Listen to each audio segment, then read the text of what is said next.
Hey everyone, I'm going to share another extract from my journal today. This one is quite a long one, so I'm going to do it in two parts, in two separate videos, otherwise I will just be going on forever. And the main focus of this is me challenging time-related restriction and control. So yeah, I'm going to start now.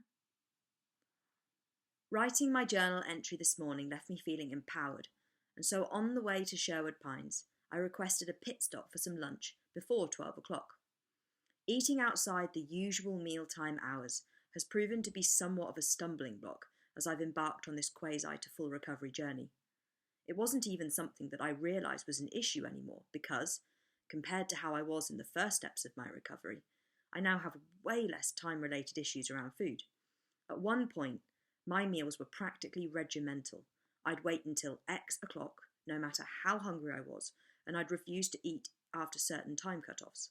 Yes, Quasi Emily was no longer trapped in that hell, but I would still find myself checking the time after sensing some hunger to see if my appetite was justified.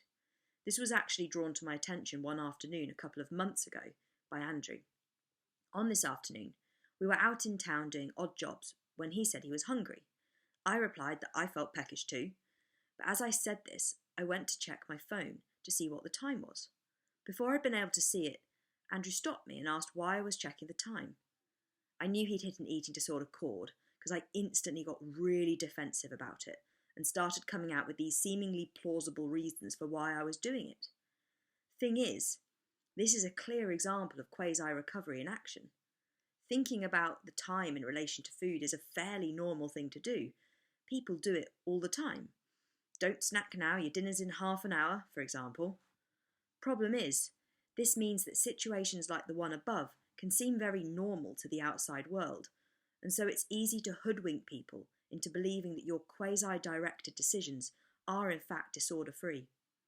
On that day, though, the real reason, which both I and Andrew knew, was that I simply wasn't comfortable eating at a time that was outside my normal meal or snack times, and I certainly didn't feel comfortable just allowing my hunger to guide the size or type of food that I would consume. It actually only became apparent how much of an issue the time was when Andrew started to directly challenge it. Another very typical quasi-symptom, fine until challenged. As he probed further, it didn't take long for the all-too-familiar eating disorder mindset to begin its onslaught of restrictive bullshit. I don't want to have something big because then I'll be too full for dinner later, but I don't think a snack will satisfy me for long, and to be honest, if I'm going to eating a meal soon, then there's no need to snack, and if I eat a meal now, then I'll probably get hungry again later on, and then I'll have a snack or another meal, and then that will impact what I have for breakfast tomorrow, and also we'll have food in the fridge, so let's not waste money by eating out now, we could just eat and save and have the food at home later. Whew. Coming away from reading, I really love how I haven't punctuated that at all. Like the way I wrote it, that is exactly how it felt to be with my brain in that moment. That kind of constant just and I feel like even just reading that now, it like transports me back to that moment and that feeling of just being like drained of just the constant like and all these different things just coming and coming and coming. Yeah, I really like that. I feel like I captured it very well there in terms of that is exactly what it was like in those moments when my brain was just whirring and the eating sort of was just coming at firing on all cylinders to be like, oh, but this and this and this, basically all just in an attempt to stop me from doing anything that was outside what it approved of. But yeah, sorry, I just wanted to come away there and yeah, it's amazing because when I read it, like I say, it kind of transports me back to it and I think, God, it's so exhausting. Like just reading that, I don't know, 100 words, it's exhausting. And that's what it's like. When you have an eating disorder, that's what your brain is like. And I feel like people who don't have eating disorders don't really get that that's what it's like. And yeah, bloody hell. I'm just so glad that that's not my reality. And I want anyone who's watching this video right now who is listening to what I've just read and thinks, yeah, I relate to that. I relate to that feeling of my brain just being like, da da da da da. I want you to know that doesn't have to be your reality. You know, and there's often people talk about the fact that, oh, full recovery is not possible. You'll always have your eating disorder. You might be in remission, like it's like this Damocles sword that's hanging over you, like it's going to come. It doesn't have to be like that.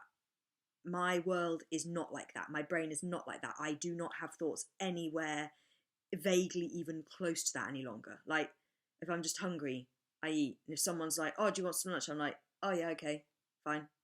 Like, it's so simple and easy. And I remember being that person with that constant whirring craziness and thinking, I can't imagine it ever not being like this. And I want you to know loud and clear that it is possible for it not to be like that. You can be free of that. You just have to put the work in now, to keep pushing, to get uncomfortable, and to accept that recovery is very much short-term shittiness for a long term of freedom. So even if it feels harder initially, if recovery is actually like, oh God, this is harder than just going along with that torrent, you know, fighting against that is harder in that immediate moment than just going, oh yeah, no, I have got food in the fridge and I have got this, yeah, we'll just do that.